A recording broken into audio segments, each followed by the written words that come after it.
நாடாளுமன்ற தேர்தலில் 40 தொகுதிகளுக்கான நாம் தமிழர் கட்சி வேட்பாளர்களை கட்சியின் தலைமை ஒருங்கிணைப்பாளர் சீமான் சென்னையில் சற்று நேரத்தில் அறிமுகப்படுத்துகிறார்.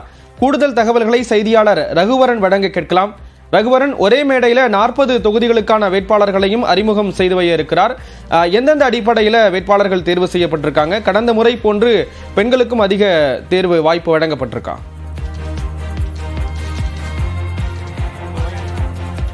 நாம் தமிழர் கட்சியினுடைய 40 தொகுதிகளுக்கான வேட்பாளர் அறிமுக கூட்டமானது தற்போது கட்சியினுடைய ஒருங்கிணைப்பாளர் சீமான் அவர்கள் தலைமையில் தொடங்க இருக்கிறது. அதற்கான ஏற்பாடுகள் தான் நாம் தற்போது பார்த்துட்டு இருக்கிறோம்.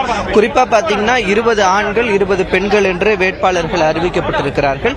அந்த வேட்பாளர்கள் அனைவருமே ஒரே மேடையில் சென்னையில் இருக்கக்கூடிய துறைப்பாக்கத்தில் அருகே இருக்கக்கூடிய இடத்தில் ஒரு மேடை அமைக்கப்பட்டு நாம் தமிழர் கட்சியினுடைய 20 வேட்பாளருமாகவே இப்ப தற்போது 20 ஆண்கள் 20 பெண்கள் என்று அறிவிக்கப்பட இருக்கிறார்கள். அது மட்டும் இல்லாமல் விளவங்கோடு சட்டமன்ற இடைத்தேர்தலுக்கான வேட்பாளர் அறிவிப்பும் தற்போது இருக்கும் என்று சொல்லப்பட்டிருக்கிறது. குறிப்பா பாத்தீங்கன்னா நாம் தமிழர் கட்சியின் சார்பாக 15 மருத்துவர்கள், 8 பொறியாளர்கள், 11 பட்டதாரிகள், முனைவர்கள் ஒருவர், பேராசிரியர் ஒருவர் என்று, விவசாயி ஒருவர், கல்வியாளர் ஒருவர் என்று 40 பேருக்கு இந்த இடமானது ஒதுக்கப்பட்டிருக்கிறது.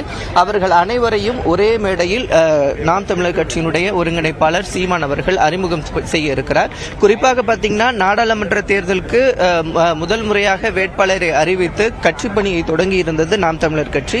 அது மட்டும் இல்லாமல் மாவட்ட வாரியாக பல்வேறு கூட்டங்களையும் பொதுக்கூட்டங்களையும் வேட்பாளர் அறிமுக கூட்டங்களையும் மாவட்ட வாரியாக நடத்தி இருந்தாலும் தற்போது அனைவரையும் ஒரே மேடையில் வைத்து அறிமுகம் செய்யும் இந்த கூட்டமானது தற்போது தொடங்க இருக்கிறது. அதற்கான ஏற்பாடுகள் நடைபெற்றுக் கொண்டிருக்கின்றன.